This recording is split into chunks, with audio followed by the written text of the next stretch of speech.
योग और ध्यान की समस्त परंपराओं में श्वास सांस को अत्यंत महत्वपूर्ण माना गया है।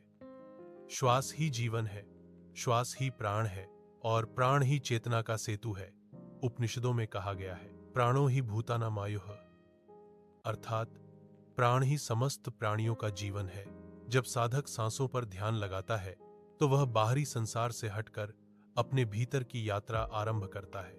यह ध्यान न केवल मन को शांत करता है, बल्कि धीरे धीरे अनेक योगिक सिद्धियों, मानसिक शक्तियों और आध्यात्मिक अनुभवों का द्वार खोलता है। यह सिद्धि का अर्थ चमत्कार नहीं, बल्कि चेतना की उन्नत अवस्था से उत्पन्न स्वाभाविक क्षमताएं हैं। श्वास ध्यान क्या है? श्वास ध्यान वह साधना है जिसमें साधक अपनी आने जाने वाली सांसों को बिना बदले, बिना रोके, केवल साक्षी भाव से देखता है। श्वास भीतर जा रही है, इसका बोध, श्वास बाहर आ रही है, इसका बोध। न नियंत्रण, न कल्पना, न जबरदस्ती। यही साधना आगे चलकर प्राण पर नियंत्रण, मन पर विजय और चेतना के विस्तार का कारण बनती है। श्वास ध्यान से सिद्धियां कैसे उत्पन्न होती हैं?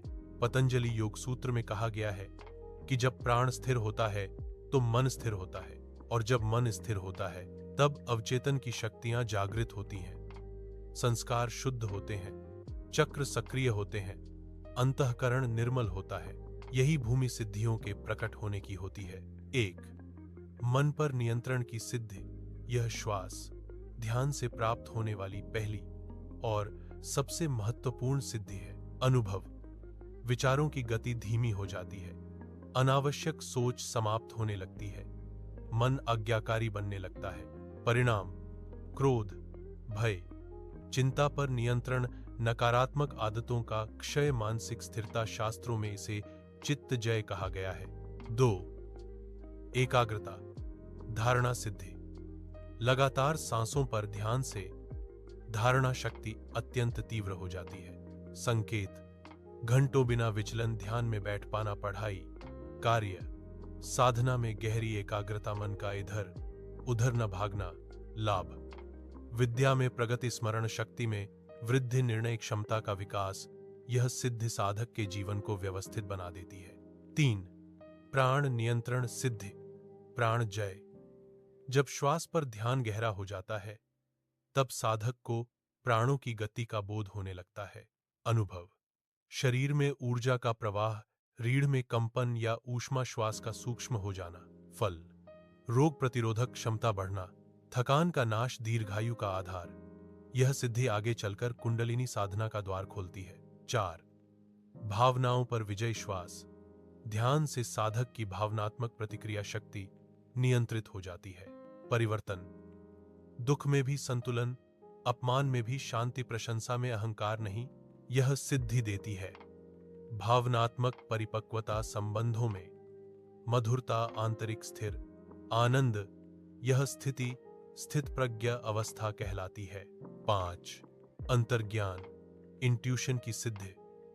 जब सांस और मन एक लय में आ जाते हैं तब अंतर्ज्ञान जागृत होने लगता है। संकेत: बिना सोचे सही निर्णय, भविष्य के संकेत, लोगों की मानसिक अवस्था का बोध। सावधानी: यह शक्ति दिखावे के लिए नहीं, बल्कि आत्मिक विकास के लिए होती है। 6. स्वप्न नियंत्रण सिद्धि, गहरी श्वास। साधना से स्वप्न अवस्था पर भी जागरूकता आने लगती है। अनुभव: स्वप्न में जागरूक रहना, संकेतात्मक स्वप्न, डरावने स्वप्नों का समाप्त होना। यह सिद्धि सूक्ष्म शरीर की चेतना से जुड़ी है। 7. नाड़ी शुद्धि सिद्धि। श्वास ध्यान से शरीर की इड़ा, पिंगला और सुषुम्ना नाड़ियां शुद्ध होती हैं। परिणाम: चक्र सक्रियता, मानसिक स्पष्टता, आध्यात्मिक अनुभूतियां। नाड़ी शुद्ध होने पर साधना स्वतः गहरी होने लगती है। 8. कुंडलिनी जागरण की प्रारंभिक सिद्धियां। जब श्वास सूक्ष्म और स्थिर हो जाती है तब मूलाधार में हलचल, रीढ़ में ऊर्जा का उठना, ध्यान में प्रकाश या नाद। ये कुंडलिनी जागरण के संकेत हैं, न कि अंतिम लक्ष्य। 9. साक्षी भाव की सिद्धि। यह श्वास ध्यान की सबसे ऊंची सिद्धि मानी जाती है। अवस्था: विचार आते हैं पर बांधते नहीं, दुखाता है। पर छूता नहीं सुखाता है, पर बांधता नहीं। यह अवस्था जीवन मुक्ति की ओर ले जाती है। 10 आत्मज्ञान की ओर अग्रसरता। श्वास ध्यान अंततः साधक को इस बोध तक लाता है, मैं शरीर नहीं हूं, मैं मन नहीं हूं, मैं शुद्ध चेतना हूं। यही आत्म साक्षात्कार का द्वार है। महत्वपूर्ण चेतावनी, सिद्धियां साधना का फल है, लक्ष्य नहीं। उनका प्रदर्शन अहंकार बढ़ाता है। अहंकार साधना को नष्ट करता है। इसलिए शास्त्र कहते हैं, सिद्धियों से सावधान रहो।